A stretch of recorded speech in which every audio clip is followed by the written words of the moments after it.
promos present Secrets to Live Bait Fishing for Walleye. Your hosts are Gary Roach, former member of Nisswa Guide League, member of the Fishing Hall of Fame, 1991 Professional Walleye Trail Fisherman of the Year, and fishing educator.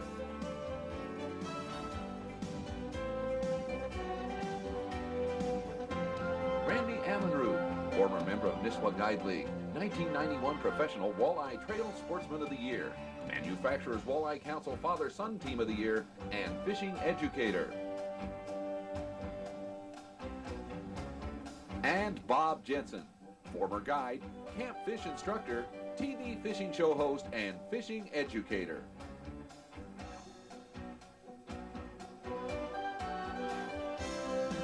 It's a good one, Bobber. Good deal. He hit that crawler, didn't he? Yep. Picked it up so soft that it's just unbelievable how You soft had to he let him picked go it quite a up. while, too, it looked like. This is a Let him go big a long net room, time. that fish. This'll could be a big net fish. This is a big fish. Good fish. Good. He's hanging down there, isn't I he? bet he is. I can't budge him off the bottom. No kidding. Is that where he is, right in the bottom? Yeah, he's laying right down there. No kidding. Now, how high off the bottom was he? Oh, about a foot and a half. They're down there. They're hanging tight, to the aren't bottom. they? He was right on the base of the break. On a crawler. Well, you had to let him go a while, too, it looked like. Yeah, 25 seconds, I suppose. Is that typical with a crawler? Well, sometimes it is. I mean, if they really pick it up. Let him go. He doesn't want to come. He doesn't want to come up here, does he? No, he doesn't. I love it. Yeah. Isn't that something? That little take, and then... Yeah, he picked it up. I wouldn't have thought he was more than a pound and a half fish the way he picked it up. And you think he's bigger than that now? Oh, this is a good fish. Good. They're all good. They're all good, that's right. Yeah, they're all fun. But this one's a little more fun than a lot of them, isn't he? Yeah, this one here doesn't want to come up at all. He just wants to stay down there Okay, well, and play. we'll do what we can to get him up here, but... Back reeling this baby. Do you do that a lot? I do an awful lot of back reeling when I get a good fish. Okay. I haven't even seen the sinker yet. Well, he's down there a ways yet. It's a good fish. This is We'll see. 7, 8 plus. Is he really? Oh, yeah. Okay. Ooh, there he is. You're right, Randy. It's a big fish. Yeah. I see the sinker now. He's getting closer. Yeah. He doesn't want to come up yet, though. He's messing with us, isn't he he? just wants to play games.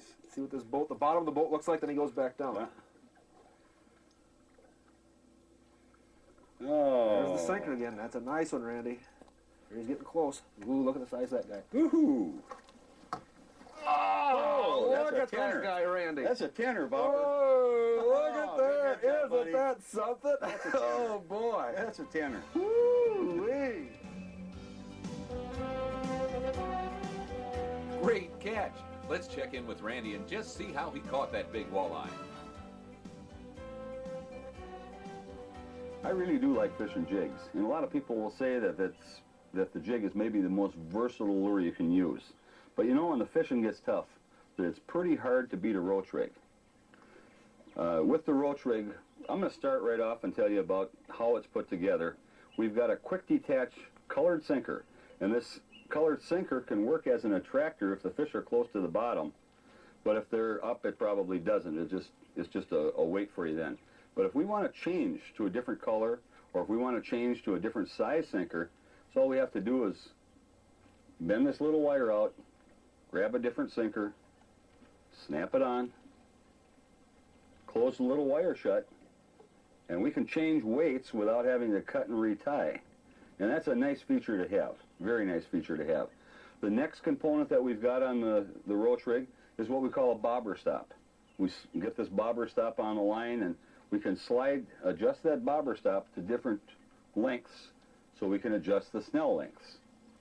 Well, we put the sinker on first, we put the bobber stop on next, and then we tie on the snell. And there's a little bead swivel on here to stop your line from twisting.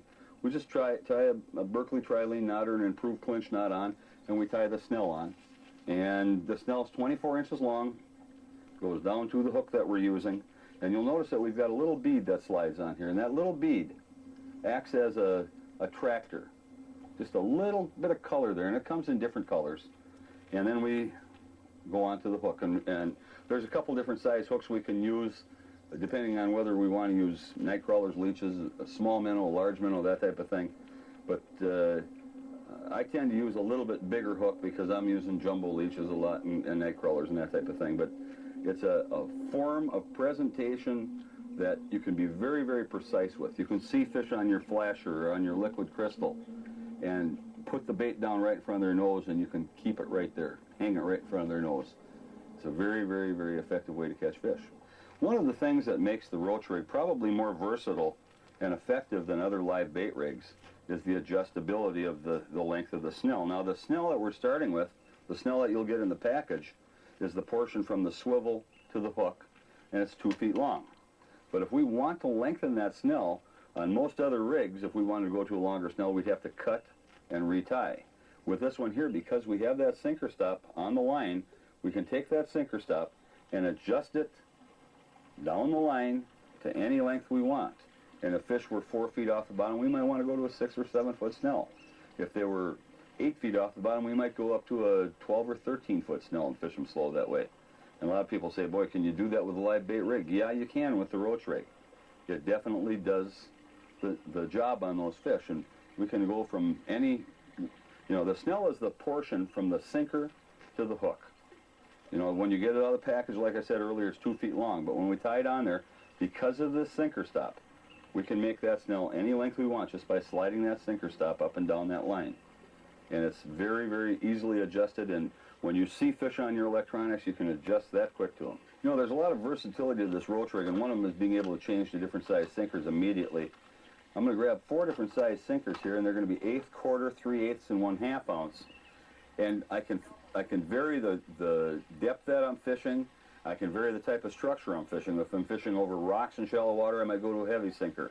I might go to a light sinker from over sand and gravel.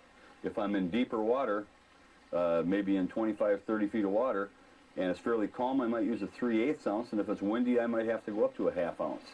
But I can change that sinker so fast just by bending that wire out like we talked before. When we talked about the Roach rig, we showed you the straight standard Roach rig. There are some variations that we can use. We can use a floating Roach rig.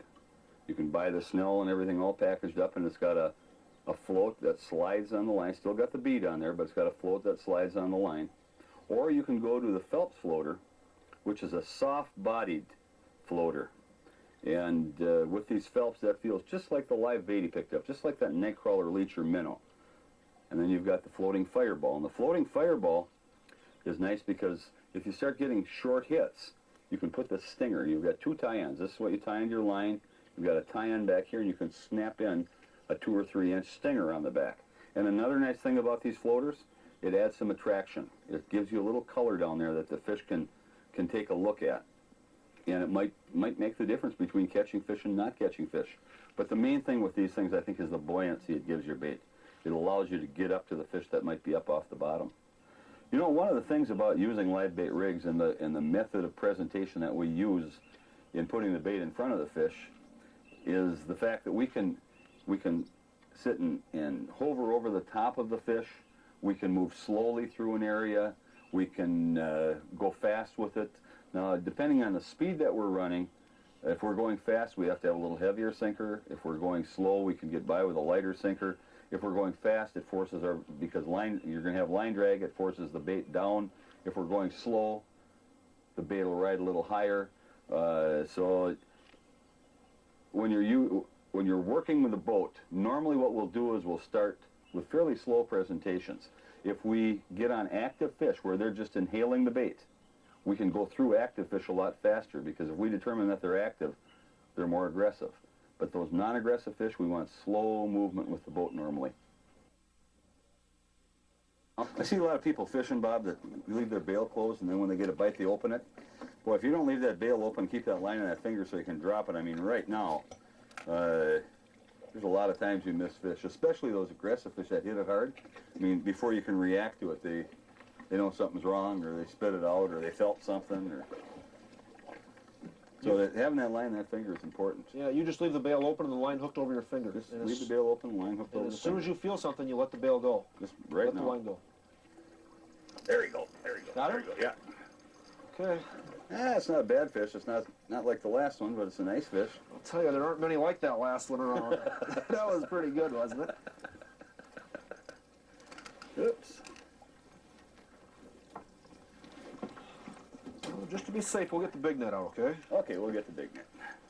That wasn't that crawler again. That's crawler. And you didn't let him... Oh, here he is right here. There. It's not a big fish. It's a nice fish, though. Yep. I can't see him, Randy. He's right Yeah, we'll there. get him out there. I still can't see him. I see the sinker. I see the sinker, but I can't see the fish. He's got to be close, doesn't he? He's right there. Okay. Got him? You got to get him up here. He's under the boat again. Okay. Now he's getting close. There we go. There you are. Nice fish. Woo. Not a big fish, but a nice Oh, fish. you bet. Those guys all day, and we're in business, aren't we? Oh. It's a couple pounds. Sure. That one there, I think, is the kind that we have to sort of try and take the line and just bite the snell off on it so we can let it go. Okay, he's got the sinker right there, Randy. Oh, the I hook's can see right the there? hook, yeah. Okay, we'll get the hemostat out and do a little surgery on him. See where it is there? I got it. Let's see here. Let go. Oh, he's an easy one. Sure. Let's see here. Which way is he hooked? You know, I'm using a leech, and I'm not getting touches, and you're catching them with that crawler. What's the way you hold your tongue? Is that it? That's the way that's the way you hold your tongue. You'll have to show me that in a minute. We don't need that fish, do we? That one will grow up and be a nice Yep, fish. that's one of those fish that you should put back, isn't it? Yeah. Yeah. Okay. They're pretty little things. Aren't they? They're fun, too. I want to get one. Yes, they are. Yes, they are. I'm going to switch to a crawler, I think, Get down Randy. there, buddy. There we go. Let's briefly go over a couple of the points Randy covered that will help us all be more successful at catching walleyes on live bait rigs. Remember, when fishing over rocks, use a heavier sinker and keep the rig as vertical as possible. This will prevent snags.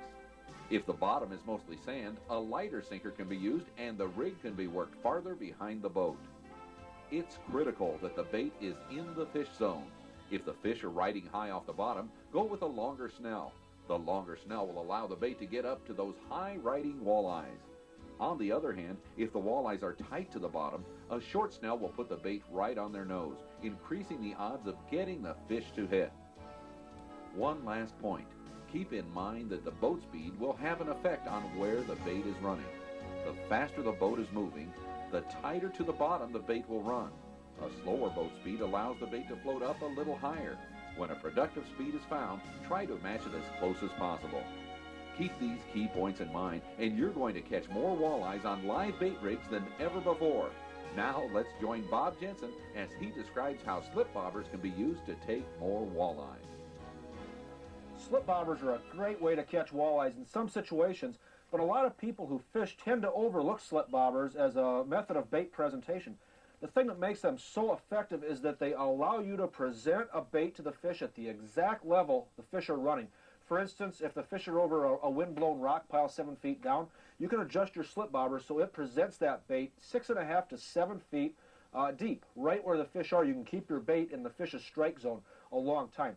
Now, when you're selecting a slip bobber, there's a couple different configurations, and the different styles of the bobbers will make it an effect on how your bait works underneath the water and how the fish accept it. Bobbers come in a couple different styles. We've got the short, fat ones. Those are kind of our Randy bobbers, we call them. And then we've got the long, thin ones. Those are our Gary bobbers, kind of. And the way the bobber is constructed is going to make a difference as to how the bait works underneath the water. Now, a short, fat bobber like this is much more buoyant. It rides the waves. And as it rides the waves, when the wave goes up, the bobber goes up. When the wave goes down, the bobber goes down. It rides the waves real well. So you're moving the jig or whatever you've got below the bobber for bait up and down through a much wider band of water. You're showing the bait to more fish. The other style bobber, on the other hand, is long and skinny. It kind of rides through the waves. The bait below it doesn't move quite as much. That's real important. But sometimes if you're out there fishing with that short, fat bobber, if you see it jumping around on the surface but not really going down, it means the walleyes are playing with the bait. And the short, fat bobber has much more water resistance. It's difficult, more difficult, for the walleyes to pull that short, fat bobber underneath. So if they're kind of having trouble pulling the bait underneath, if they're playing with the bobber and spitting it out, what you'll want to do is go to a long, thin bobber. It's got much less water resistance. The fish can pull it down much easier. He doesn't feel the water resistance. He'll pull it down and hang on to the bait much longer. Also look at the different sizes of bobbers. If they're still playing with that particular type bobber there, the big, long, thin one, go to a smaller, long, thin one. They won't feel nearly as much water resistance there either. Another thing you can do to really decrease water resistance is add a couple split shots just down below the bobber. Now the bobber won't ride as high in the water. The fish can pull it under much easier. That thing right there, the bobber size, the bobber style, is going to have a big influence on how many fish you're going to catch. So keep that in mind when you're selecting a bobber, short and fat or long and thin. The thing that really makes the slip bobber rig work is this bobber stop right here. It's what allows you to adjust the depth at which the bobber is going to run. And then we've got a small bead right here between the bobber and the bobber stop. The beauty of the slip bobber is that it's not fixed on your line. It slides on your line so you can cast it real easy and you can reel fish in right up to the tip of the rod. Whereas if we had a fixed bobber, if the fixed bobber was 8 feet above the hook, that's as close as you can reel a fish to the tip of your rod, and you couldn't cast it nearly as easy either.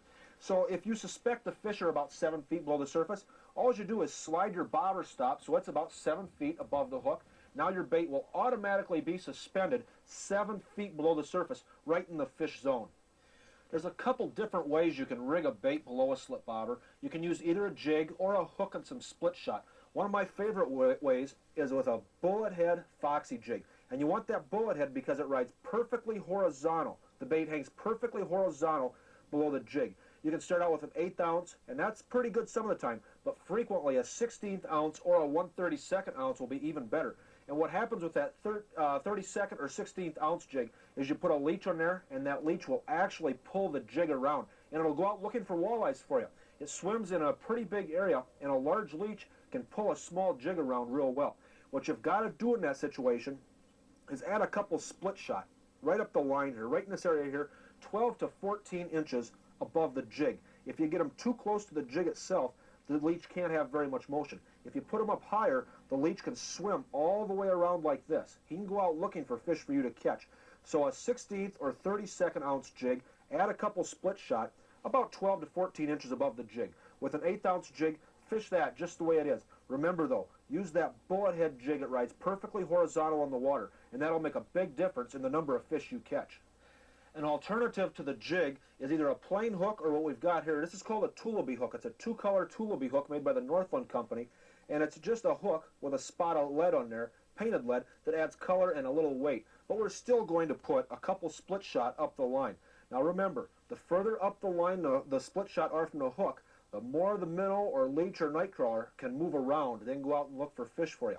Something else that's real important to keep in mind is if that bobber is laying flat on the surface, that means your bait is flat in the bottom. Walleyes prefer to move up for a bait or to take it horizontally. If the bait's laying flat in the bottom, they're probably not going to take it. If you're not sure how deep to set your bobber, guess a little bit high. The fish will move up for the bait much more likely than they will go down for it. Try to put it as close to the fish zone as you can, where you expect the fish to be. But if you're not exactly sure, set it a little bit higher.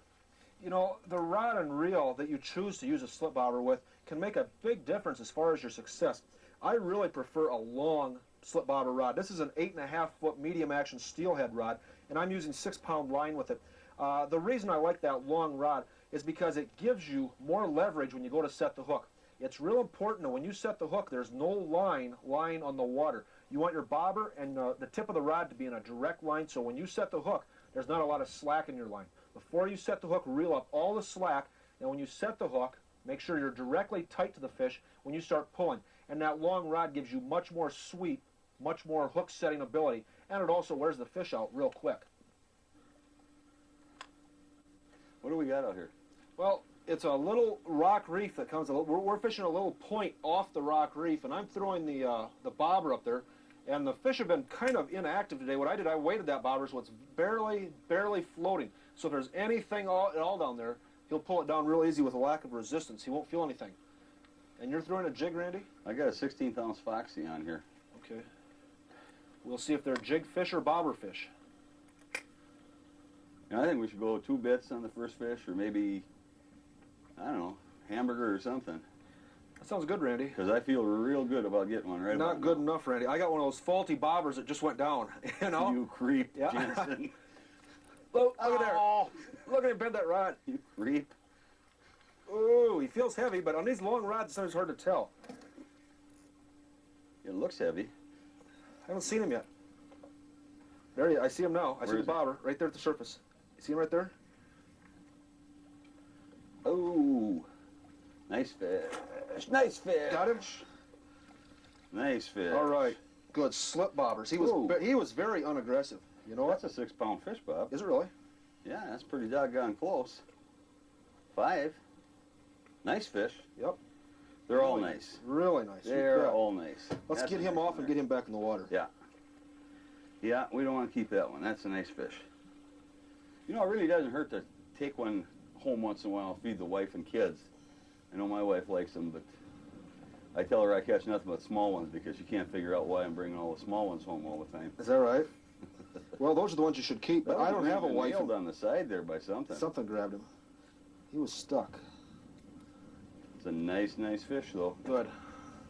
Good net job, Randy. I'm glad we brought you along today. Yeah. Great information, Bob. Those slip bobbers really can take a bunch of walleyes under the right conditions. For slip bobber success, remember, consider the bobber style. A thin bobber will be better for finicky, unaggressive walleyes. They can pull it under easier when the fish are active and there's wave action. The fatter the bobber will allow the bait to cover a wider band of water. This allows for more fish to see the bait, and the more walleyes that see the bait, the more you're going to catch. If a jig is being used below the bobber, try one with a bullet-shaped head. It rides perfectly horizontal in the water. 16-ounce heads are a very productive size, but 1/32 and 1/8 ounces can be good too. Add a small split shot or two 12 to 14 inches above the lighter jigs. Last of all, if you're not sure how deep the bobber stop should be set, guess high. It's better to have the bait a little above the walleyes than under them. Experiment with different depths below the bobber until the best one is found. Now, let's join Gary Roach for his secrets to using 3-ways and bottom bouncers for walleyes. Now we've showed you how to use the rigs and the roach rigs and some of the jigs and some of the other techniques for the fish that are really confined to certain areas, real close areas, in other words, on fingers and on tips and stuff, or on edge of drop-offs. We're going to show you some tactics how we take big walleyes and lots of walleyes with a spinner. Spinner consists of a leader, a blade, and some beads. It's really a simple lure that you can use, and you can buy the components or you can buy them packaged, like something like this. You can buy them in a little package similar to this, a little blade, the little beads, and the hook with a 3-foot leader on it. So they're all put together for you, or else you can buy the components and put them in a box like this, and you have your different assortment of beads and blades right here. Like you've got your little hammered blades, you've got the gold blades, you've got different colored beads that are red, chartreuse, and also a real important bead is a glow in the dark, and that's one of my best fish catchers. Then you get yourself an assortment of hooks, like so, and of course you have to have clevises that attaches to the blade so that the blade turns. Now, most important is being able to use the right kind of line if you're going to make up your own, or if you're going to buy spinners that are already pre-tied. They'll be probably a 15 to 17 pound test line.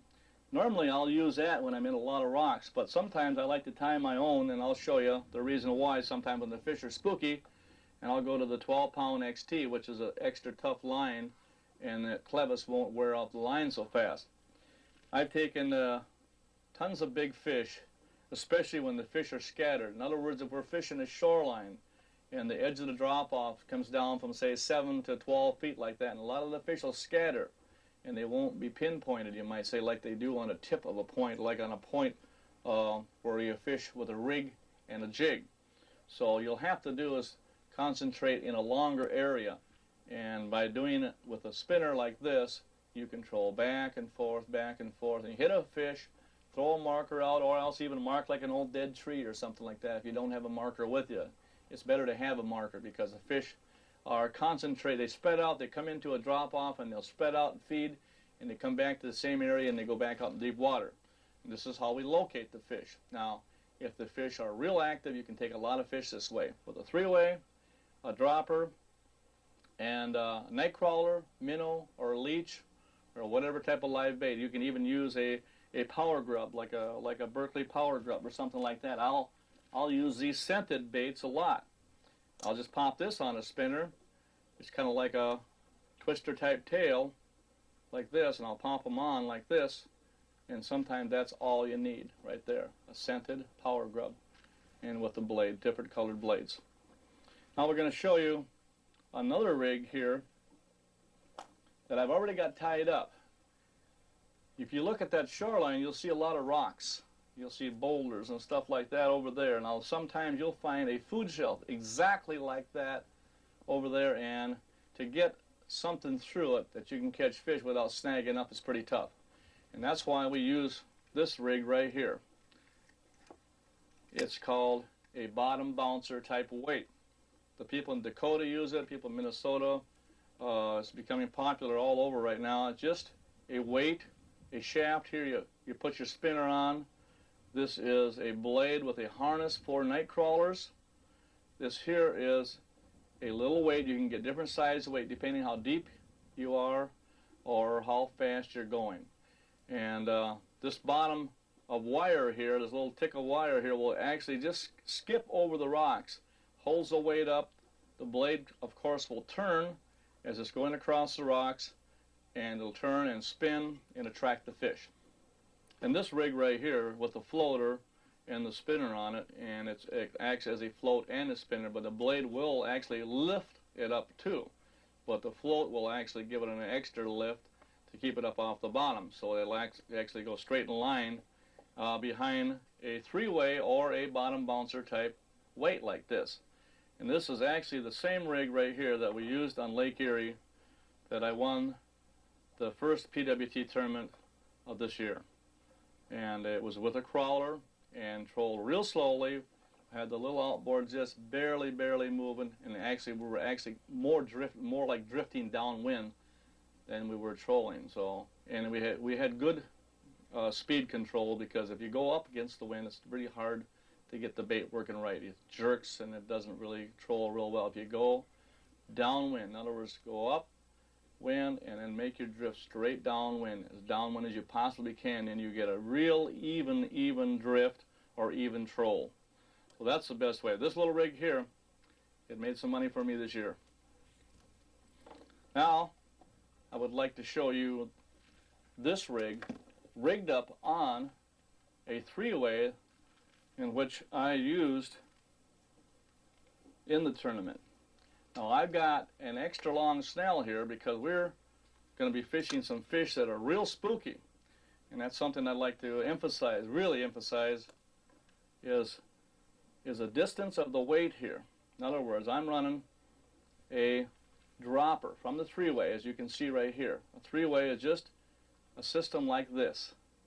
This goes to your rod, this goes to the sinker, and this goes to your spinner or crankbait. You can use crankbaits also. And I find that the fish are about a foot or two off the bottom. I'll go with a longer dropper, like so. If the fish are real close to the bottom, I'll shorten it up and make the dropper like so, as short as I possibly can. If I have to drag the bottom, in other words, I'll go to a 4-inch dropper if I have to. Depends how the fish position is on the bottom. The fish are real high, sometimes I'll go to a 4-foot dropper. Now you got to be very careful when you drop this in. You just can't throw it out. You got to drop it in, catch the line, and slow it down. Let the blade go out behind and start spinning, and then drop it a little bit at a time. Otherwise, if it drops straight down, it could tangle up and be a real good mess. So you have to use a little caution, a little care in how to use this.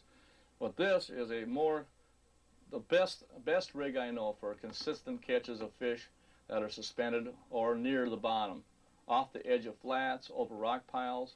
In fact, this is one of my favorite rigs I use for lake trout when I'm fishing up in the Arctic, up in the North Country. I use this, a little spoon about 4 or 5 foot behind, a little flutter spoon. It's deadly on fish, I'll tell you. And this is the type of rig that I used in Lake Erie this year to win the tournament, just the same as this. Now, I've got a longer snell, of course, because the fish are spooky, and you vary the length. This is what you have to learn to do. You can buy a snell. A standard snell is about 3 foot long, And that usually will take care of all your fishing needs right there. Just, it's packaged up here by Northland's, or we call a rainbow spinner. It's got the little prism tape on it right here for extra flash. It's got the right size hook. In fact, this color here was one of the best colors that we've seen. And this works well in Dakotas, Lake Erie, works well in Mille Lacs, Winnebagosh. The green seems to be a real good color, chartreuse green, except on days when they're hitting silver or gold. So you have to be very versatile. I've got a long snell here because the fish are spooky. I want to get out away from the sinker. And I've got a gold blade on here with a few beads. I've tied on my own hook here. As you can see, you can work up your own stuff right out of your own tackle box. And as you can see here, I have a Colorado blade here because a longer snell, you need more lift. You don't want this thing dragging in the bottom. So the Colorado blade spinning will actually lift the bait up as you're moving. And you don't have to move very fast. And now to hook the minnow up, we'll show you how to hook the minnow up in just a minute here. Now to store the snells, I've got a little thing called a tackle tote. And it's really neat. It's got Velcro on it. You can wrap your snells up, your blades up like this, and put a little patch of this Velcro like that. A friend of mine makes these, and they're available in those stores also. You can put about 4 or 5 different combination sizes, and you can see I've got the floaters here. You can mess around, put beads or whatever you want. But it's a neat little way to store your spinners. Otherwise, they're a big mess in your tackle box, especially after you open them up out of a package like this. And what do you do with them? You have to store them. So it's really neat to have an object like this to put them on. What I'd like to do is show you a little bit about the spinners also is selecting the right spinner. In other words, if this is a Colorado blade here, this gives you more lift like we talked about. It'll actually, as it spins and spins faster, it'll lift the bait up off the bottom. An Indiana blade like this silver one right here, this is a hammered blade, doesn't give you quite as much lift. It pulls easier, you can actually fish faster. And we use the little blades when the fish aren't real active. All we need is just a little bit of flash. We don't need too much flash to catch the fish's eye. The bigger the blade, the dirtier the water, the more color you need. And I'll get right back to you with some weights here. I'll show you when we use the different weights like these here. If we're fishing real shallow water, we'll use a little tiny weight like this on the 3-weight. And you just need it to tick the bottom. In other words, we're talking 10, 11, 12 foot of water, and we're just running normal speed. We never run real fast until the water temperature gets up in the 75, 80 degrees, you might say. Then the fish are real active. They'll smack anything. They'll smack big crankbaits. We use this one here, and then we'll use another one here. It's probably an ounce weight. We're fishing along the edge of flats or mud flats, drop-offs, and 15 to 25 feet of water. And if we want to fish straight up and down, in other words, we don't want a lot of line out, a lot of line angle, and we'll use a big 2.5 ouncer like this. So we fish straight up and down, almost like a little downrigger, you might say. We'll put this on the dropper. We'll fish straight down alongside the boat like this instead of out at an angle. And drift fishing, this is very effective. A lot of the launch people that guide out here on these big lakes, they use a big weight because they want the people fishing straight under the boat, and it's a lot easier to handle. You don't get any lines tangled in the motors and stuff like that. So the big weights usually are the best. All you'll feel in the bite is some more weight. You'll just feel like a big sponge grabbed a hold of it and just set the hook because they've got it. Take a lot of big fish trolling spinners on flats along the edge of drop-offs. Okay, putting the minnow on is a little trick to it. In fact, there's a couple ways you can do it. You can actually just hook them right through the lips like this and let them trail out behind like that, which is, most people do that. But there's another little way. If you want to get the minnow to swim, the blade's turning and you want the minnow to swim also, here's a little trick here that the guys use. A lot of the launch guys here in Mille Lacs will use it, and any other lakes. When you just go through the gill, in other words, go right through the gill, inside the mouth, and then turn the hook, and then come right up to the top of the skin on the back, just like that. And it holds the minnow straight, the hook stays straight up, a fish grabs it, and he is instantly hooked. But the minnow will swim, his tail will swim as you're pulling him and trolling him down the bar, down the reef. It's a real good way. And then sometimes it'll spin around a little bit, but most of the time the minnow will swim with his tail, just like that, as you're pulling him along. And it gives a little extra action. Sometimes that's all it takes to get a bite. Crawlers are real simple to hook up on a spinner rig like that. You just try to find the nose. Sometimes it's difficult. Push it right straight down the nose and out. Grab the other hook. Make a turn like this. Grab it and make a turn in just like this. And you've got it. That's all you need. The crawler will spin a little bit, the hooks are there, the fish hit it anywhere in the middle, they're hooked. Real simple way. Nothing to it. Yeah, I rigged up a 3-way with about a foot drop. Okay, and how much weight? I've got about a 2-ouncer on me. How deep are we? We're sitting about 28 feet. The fish has been about 26, 28 feet, Okay. right on the edge. We should be ready then. So we get the right speed. We got fish right on the end of this little point here, right on the break line here. So. Okay. And I'm using I got a minnow on, and you put a crawler on. Yep. Okay, we got fish right underneath us right now, Bob. Okay, good. Got some good fish right here. Just got to get them. Get them to whack. Water's warming up a little bit. We should be ready. Well, one thing about this trolling like this, sometimes the trick is just getting the right speed. Uh-huh. You can get the right speed up, you know, just to trigger a strike. Okay. Oh, I'm seeing lots of fish, Bob. Lots of them down there? Yeah, right tight to bottom. 28 foot? Yeah, right on. Okay.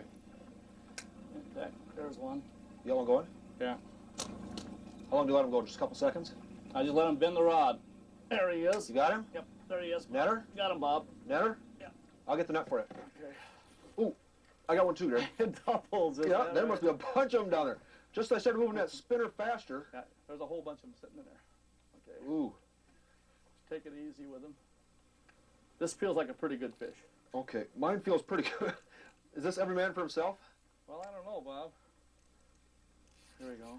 Mine's taking some. Mine's I can't pulling. hold mine here till you get yours out of the way. Okay. I'll get the net. Is here. the net untangled? Yeah. Always untangled. Always untangled. Uh, Just some stuff in it. Did you get that? Yep. Here's mine. Always something. I got mine. Okay. Ready? Oh, yeah, he's a little bitty one, Bob. Got him? I got him. Okay, you got yours now? I'll take Okay. care of this. Got him? Almost. Still tangled a little bit. Still tangled a He's little still bit. there, Bob. Take your time, Bob. There he comes. There he comes. Oh, nice fish, Bob. You got him? Nice fish. Look at it. Ooh, that is a nice one. Ooh, He's look at about that a one. 5-er, yeah. Yep. Get him over here. You gotta get him closer, Look Gary. out here. Oh, Get him yeah. closer. Got him. Okay. All That's right. a dandy. That's a Ooh, dandy. that is bigger than mine. Oh, look at that. That is a spinner Ooh. fish, huh? Yours is bigger, but I think mine's smarter. You know? Good. Fish. Oh, Ooh, yeah. and there's a bunch of them down there. Let's get back. Lots of good information there, Gary. Let's touch on some of the high points. Bottom bouncers and 3-ways are best when fish are spread out and a lot of water needs to be covered. This is a great method for locating fish. When using the 3-way, go to a shorter dropper when the walleyes are close to the bottom. If the fish are off the bottom several feet, use a longer line between the 3-way and the sinker. If fish are spooky, go to a longer snell. This gets the bait away from the sinker and swivel and can result in more fish. Remember, in clear water, use a small blade. In dirty water or when the walleyes are really hitting, go to a larger blade. Gold, silver, lime, and orange are all good colors to try. In this tape, Randy, Gary, and Bob have shared their tips for taking more walleyes with different forms of live bait rigs. When fishing action is slow, a live bait rig in one form or another can be tough to beat. But there are other types of baits.